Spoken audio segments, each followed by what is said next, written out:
Arab ലോകത്ത് ഏറ്റവും സ്വാധീനമുള്ള നേതാവായി സൗദി കിരീടാവകാശിയെ വീണ്ടും തെരഞ്ഞെടുത്തു. തുടർച്ചയായ 5ാം തവണയാണ് നേട്ടം. സർവേയിൽ 2ാം സ്ഥാനം കരസ്ഥമാക്കിയത് ജോർദൻ രാജാവാണ്.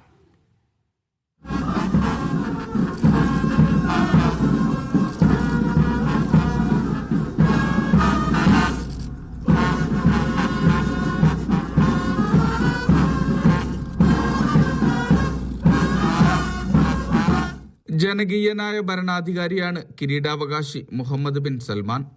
യുവാക്കളെയടക്കം നിരവധി പേരെയാണ് ഇദ്ദേഹം സ്വാധീനിച്ചിട്ടുള്ളത്.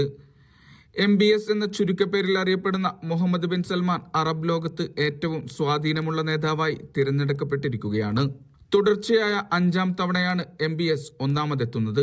വാർത്താമാധ്യമമായ RT അറബിക് നടത്തിയ അന്താരാഷ്ട്ര അഭിപ്രായ സർവേയിലാണ് നേട്ടം. 68% വോട്ടുകൾ നേടിയാണ് 1ാം സ്ഥാനം നിലനിർത്തിയത്. സർവേയിൽ 26% വോട്ടുകളുമായി ജോർദാൻ രാജാവ് അബ്ദുള്ള രണ്ടാമൻ 2ാം സ്ഥാനത്തെത്തി.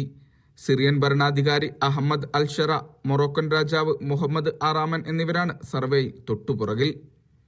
Vishal Cherpulassery, media 1, Riyadh.